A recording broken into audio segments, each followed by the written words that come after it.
Right, how you doing, everyone? We just come off the Triple Media Week, but in this review, I'm going to concentrate on the international game, the England game that happened Friday, because obviously we've got another one Tuesday, and there's a few lessons there that we could take from Friday and hopefully put into practice for tomorrow's game. So the first one I want to go through is the captaincy. Okay, so we have Eric Dyer here, and we just click on Eric Dyer so we can get up his graph. What happened is I put in my notes. We had rumours emerged that Dyer would be named captain. Okay, that was around midday, I believe, on the 21st. Now, what followed was a really fast spike in his price, and I think it was within an hour, um, maybe just over, but the majority of the spike was within the first hour. Now, at the time of the rumours, he was sitting around 87, 88p, and he rose to around £1.31. Okay, so at the end, that was a massive 44p increase. All right, now if we see his graph, I can show you what happened here. Let's go 7 days. And then the 21st here. As we can see, 87p. The news emerged and he's rose to over £1.30. Yes, £1.31. Right, but that all happened very quickly, and people did start taking their profit quite quickly as well. So that's what we're going to look at and see if we can work out a way we can profit without getting burnt.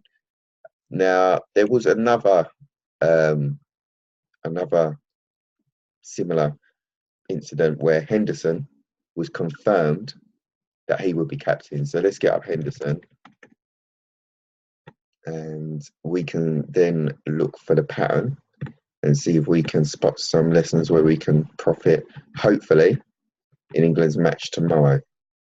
So let's get up Henderson's graph. And we can see another spike here. That was on the 22nd, 23rd. So I've got it here, the 22nd, and I've put Henderson has been made captain. But within 30 minutes, that was a really smaller window this time, he rose 22p. Now, I think because of what happened with Dyer the day before, traders already see this pattern and they reacted a lot quicker. So, because Dyer's was just over an hour, but saying that, he did increase 20p more overall, but the spike happened a lot, in a longer period. But Henderson was straight 30 minutes, and then 45 minutes into it, people were already taking their profits. So he rose 22p from 93p to £1.15. We can see that here on his graph. He did have a steady rise, and that's just people buying in anticipation for an England game anyway. He did have a steady rise from the 20th, actually, and all the way. But as we get here, we can see his spike, and he went from 93p all the way to £1.15. Now, what can we learn? So we've got two players. They're both centre midfielders. They both play for top 6 teams. So the patterns, we can actually correlate it properly. If it was a defender and a centre midfielder, or a forward and a centre midfielder, there would be a lot of differences. Now, the only difference, a massive difference here we've got, is the price increase. Now, I have a theory, and in my lessons learned, I put, with Dyer, the story was rumours. It was just rumours. Eric Dyer expected to be made captain. With Jordan Henderson, it was confirmation. It basically come from Southgate, basically come from the FA. He would be captain. Now, the rumours on Football Index always see a bigger spike than the actual story. And I think that's what's happened here. So Dyer has been rumoured to be named captain, where Henderson was confirmed to be captain. And we see a spike in both of their prices, but there was a 20p difference. So if you see a rumour, it's probably more profitable to react. If you see a story, there still is that window to profit. But from the data we have here, it was a much smaller window. So the rumour We've got a much bigger window. It was just over an hour before the rise slowed, but the increase was a lot more. So the lessons learned here, with midfield players, we can expect between a 20 and 40p rise, depending on whether it was a rumour or a story. Now, I don't know whether Henderson's going to play tomorrow. I would expect Southgate to use his squad, so I'd expect him to name a different team tomorrow.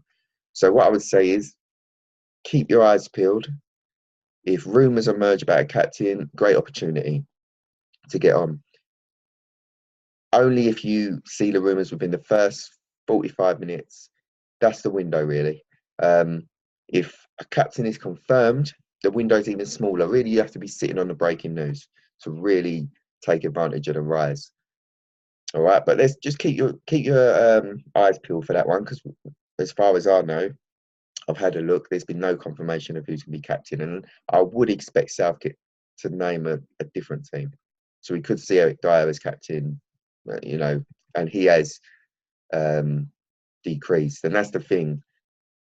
Just to stop getting burned. This is why it's good writing this data down when they start falling, because both players on the Saturday after the England game were top of the decrease list.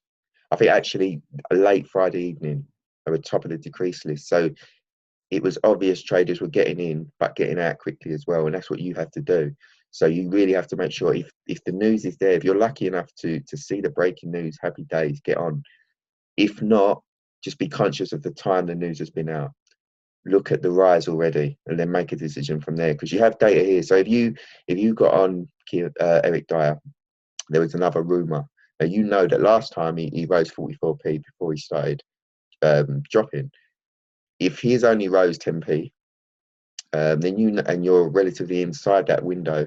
You haven't seen breaking news, but you're 20 minutes late to the party, but it's only rose 10p. You can look at your data and say, all right, I've still got a window of opportunity to profit. All right, and the same with Henderson. You've got the data that 30 minutes, it was a big spike. Not even Henderson. If the captain has been confirmed, you know that within 30 minutes, the player drops off.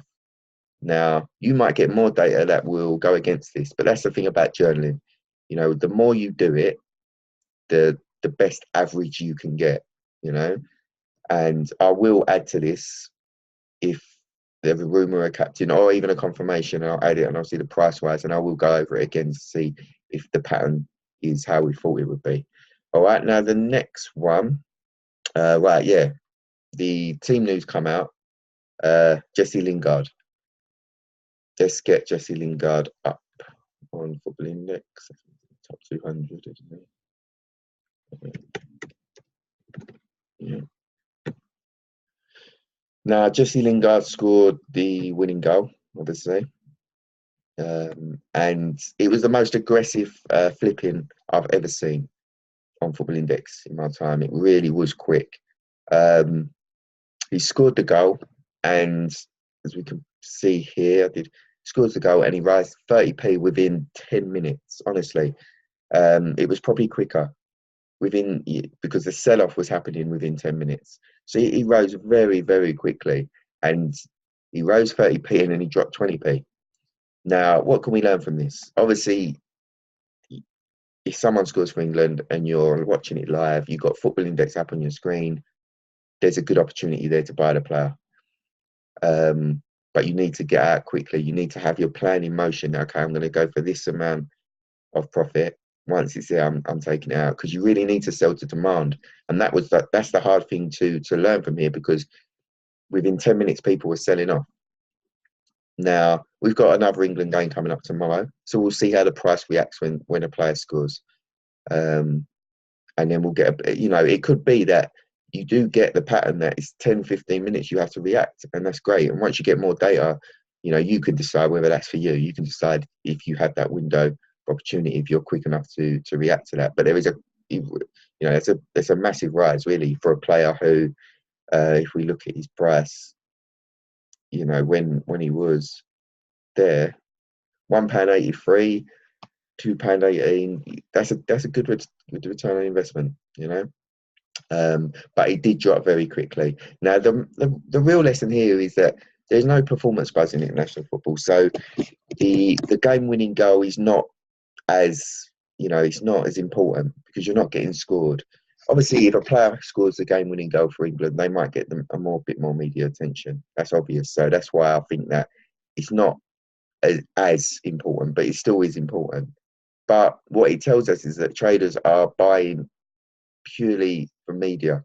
So that means we react to the market. That's the way to trade. So you can put that into action that if a player scores for England, other traders are going to expect him to score higher on the media. And especially with it being triple media during international game weeks, then there's 3 places. So traders are going to expect that to be dominated by players who play well for England, who score for England. So the rise there, I think, is down to that. So could have multiple opportunities. If, say, England score 3 goals with 3 different goal scorers, we could have multiple opportunities to profit, because I think that the traders are expecting these goal scorers get good performances to place in the media. You know, where you ain't got game-winning goal to worry about. You know, a player might score a goal, might score the third, but he hasn't got game-winning goal. He's not going to win performance-based, so his price is not going to go up much. Where with international football, where it's media-driven, you've got triple media, you've got 3 opportunities to place and return dividends. There could be a chance that you know, buying you could return some dividends. And remember, the England matches are late at evening, so that, you know, there's a possibility that the next day papers are going to pick it up. So although it's well past the deadline, 2 p.m, really I think traders are buying as well for the next day. All right, so let's see if we can take anything into the game on Tuesday. If there is rumours of a captaincy or confirmation, there's an opportunity for us to profit there. And obviously, if England can score, let's see what happens to the goal scorers, add it to our data, and then we can strengthen our strategy going forward. All right, so that's what I want you to focus on, because we do have the England game on Tuesday. Although there has been a lot of triple media, we've seen mainly the most expensive players win triple media, and that's why they are the most expensive players. All right, but yeah, so after the England game, I probably will do another video, and we'll add to this, and we'll see if we can get some patterns going forward into, obviously, the World Cup year. All right, so I will see you soon, guys. Thank you for listening.